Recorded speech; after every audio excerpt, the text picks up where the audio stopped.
Shalom. I want to give all praises to Yahweh, Bahasham, Yahweh Shai, Bahasham, Ha, Racha Kwadash, Ma'amah. Double honors to the elder apostles of GMS and their elders. Double honors to my elder, Aharawan Banyasharala of the Lions Den Camp here in Jacksonville, Florida. Salutations to the sincere Akim, preaching his truth and sincerity around the four corners of this earth. I'm Nakar Harab Banyasharala coming out of the Lions Den Camp of Yasharala located here in Jacksonville, Florida. And now today I'll be coming out with a lesson, and it is on this article. It's a short article, but as you can see, it says here in the title, it says Putin says Russia is ready for a missile duel with the U.S. That's straightforward, because Putin know and is confident in his we'll say his ability to defend and push away a threat. But let's continue.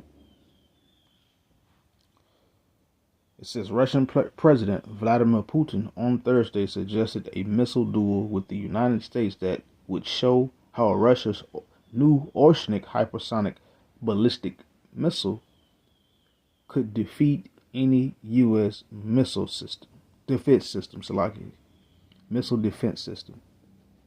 So Putin is like, yeah, let's have a duel. Let's see who's strongest. Let's see who's really more powerful. Let's continue. It says addressing Western skepticism about the Oshnik, Putin suggested that both sides select a designated target to be protected by U.S. missiles. We're ready for such an experiment, Putin said. Putin also said that the Oshnik was a modern weapon, though it is based on previous Russian design developments. Russia first fired the Oshnik missile at the Ukrainian city of Dnipro November 21st, and what Putin cast as a response to Ukraine's first use of U.S.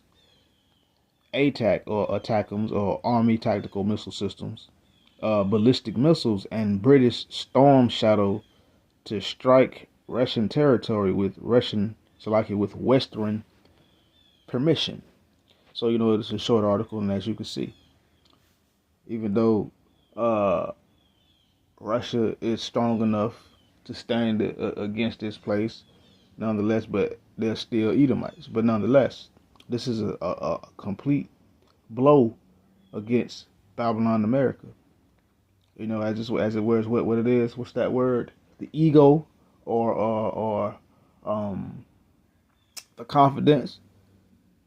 Putin is offering a challenge, since basically Babylon America been challenging Russia since the Cold War. Now Russia is issuing a challenge back. But nonetheless, I'm going to get a few scriptures. Starting with Obadiah, verse 1. This is the vision of Obadiah. Thus saith the Lord Yahweh, Bahasham Yahweh Shai, power, concerning Edom. We have heard a rumor from the Lord Yahweh, and an ambassador is sent among the heathen. Arise, and let us rise up against her in battle. So this rumor that the Lord has been sent forth. The Lord has sent a message among the heathen, saying, arise, get ready to go to battle. And this place is going to be this place, Babylon America, is going to be the one that's going to get risen up against in battle and destroyed. Continue. It says, behold, I have made thee small among the heathen. Thou art greatly despised. So, of course, this devil, the Lord has made this devil small among the heathen and greatly despised. You got to think. These other nations, even Edom itself, is tired of Edom. These other nations is tired of Babylon America and the so-called WHITE man. Let's continue. It says, the pride of thine heart hath deceived thee, thou that dwellest in the clefts of the rock. whose habitation is high, that saith in his heart, who shall bring me down to the ground? So this devil, in the pride of his heart, that has deceived him. He has been thinking that nothing can happen, that his kingdom will last forever, and that he cannot be taken down. And of course, dwelleth in the cleft of the rocks. At one time, those Edomites, they were up there in a plateau in the mountains, and people couldn't really attack them. So guess what? Esau became what? Very prideful. And he started to say in his heart, who shall bring me down to the ground? Well, the Lord is going to bring this devil down to the ground. And guess what? And in this day and time, Esau is saying the exact same thing. Who going to take him down? Verse 4, it says, though thou exalt thyself as the eagle, and thou set thy nest among the stars, thence will I bring thee down, saith the Lord Yahweh. So though this devil exalts himself, puts himself up in a high status, or has exalted himself as the eagle. An eagle is the only bird that I know that can fly over the clouds. It can fly that high. Though this devil set his nest among the stars with his satellites and his space stations and his high flying we'll say military vehicles and such like that, the Lord says he still is going to bring him down. Thus saith Yahweh B'Hashem Yahushua. So again, verse 4, though thou exalt thyself as the eagle, and though thou set thy nest among the stars, thence will I bring thee down, saith the Lord Yahweh. So the Lord's still going to bring this devil down. And this article right here, this challenge is an omen, I would say, to this devil being brought down, being shown that he's nothing but a man, a low man at that. But let's continue. You know what? Amos 9 and 8. It says, behold, the eyes of the Lord Yahweh are upon the sinful kingdom, and I will destroy it from off the face of the earth, saving that I will not utterly destroy the house of Jacob, saith the Lord Yahweh. So again, this is that sinful kingdom. Babylon America is the sinful kingdom that the Lord has his eyes upon. And he's going to destroy it off the face of the earth. He's going to get rid of it. And how is he going to get rid of it? With his glittering spears, his swords bathed in heaven. That's going to be shot from these other nations, i.e. ICBMs, intercontinental ballistic missiles. With we'll say with nuclear devastation attachments. Let's continue. This is Joel, chapter 3, verse 9. It says, proclaim ye this among the Gentiles. Prepare war. Wake up the mighty men. Let all the men of war draw near. Let them come up. So proclaim this among the heathen. Prepare war. Get ready. Because it's finna be a war. It is what it is. It's finna be World War III, and it's going to happen, and it will be fought. And there will be destruction in the earth from this war. Mainly Babylon, America, but other places will be touched too, such as over there where them 48 fakers is at. But let's continue. Verse 10. It says, beat your plowshares into swords and your pruning hooks into spears, that the weak say, I am strong. And that's what this is leading unto.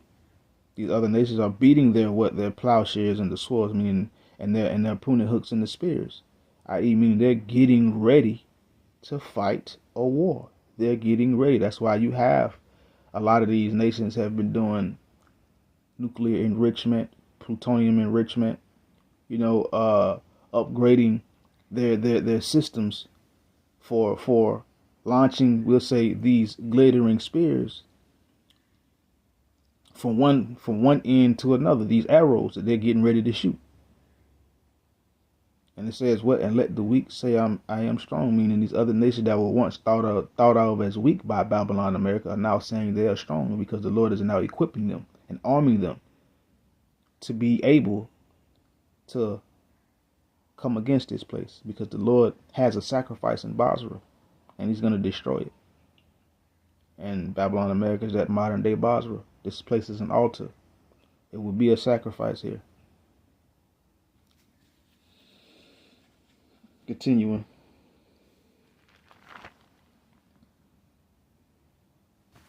This is Isaiah 47, verse 10.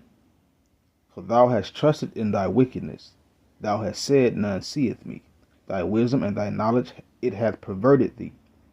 And thou hast said in thine heart, I am, and none besides me. So this devil has trusted in his wickedness, Babylon, America. This devil has said that none seeth him. This devil think that nobody sees what he's doing behind closed doors. But the Lord sees. Woe to those who seek deep to hide their counsel. The Lord sees everything. He knows what's going on. The wisdom and the knowledge of this devil has perverted this devil, thinking that he cannot be touched, he cannot be challenged, nothing will happen. This devil thinks in his heart that he is and none else beside him, meaning he just the man and can't nothing or nobody take him down. Well, that's not true. Last point, verse 11. Therefore shall evil come upon thee, thou shalt not know from whence it riseth, and mischief shall fall upon thee, thou shalt not be able to put it off, and desolation shall come upon thee suddenly, which thou shalt not know. So this devil thinking ain't nothing finna happen to him. Well, this is a straight challenge to what this devil thinks. And this is through the power and spirit of Yahweh Ba'ashem Yahushai. So it is what it is. But the Lord says evil is going to come upon this devil. It's going to come upon this place. And they're not going to know from where it's coming from. Where did it rise up? They ain't going to know. It says mischief shall be what? Fall upon thee. Mischief. Bad things are going to come to this devil and his power structure. And it is what it is. And he's not going to be able to put it off. Desolation is going to come up or come upon this devil suddenly without warning. No knock on the door. No heads up. Nothing. And when it happens, the devil ain't going to know from where it's coming from. And he ain't going to be able to stop it. So yeah. It is what it is. You play with fire, people say you get burned. No, you play with fire and you end up getting consumed. Because fire is a force that you do not want to play with. But nonetheless, yeah, there was just an article I seen when I woke up this morning. I was like, oh, snap. You know, Russia says it is ready for a missile duel with the U.S. Russia like, yeah, I want to throw them hands. Put your hands up so you can get whooped. But anyways, with that, Shalom.